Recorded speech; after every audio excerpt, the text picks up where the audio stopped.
Eu sou o Litz Dance e no Break Dance Move tutorial de hoje nós vamos aprender o Bronx Step, mais um passe do Top Rock. É isso aí, não esqueça de deixar seu like, compartilhar, né, e dar uma força no canal, beleza? Então vamos lá, Bronx Step, esse passe aqui, ó. Antigamente se falava de Sailor, a gente falava Sailor, que era a entrada de b-boy.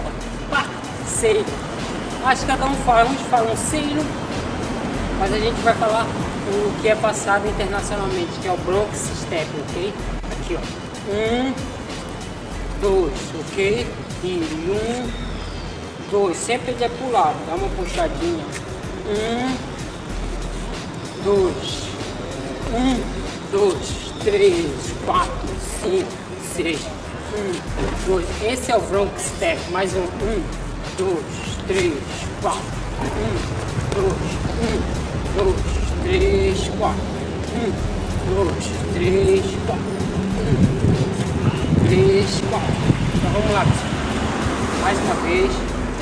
Vamos devagar, ok? Bronx Step agora. 1, 2, 3, 4. 2, 3, 4.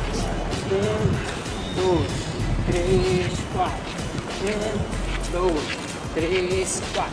Esse é o Bronx Step, ok?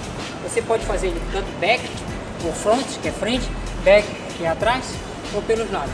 Então vamos lá mais uma vez agora, mais rápido.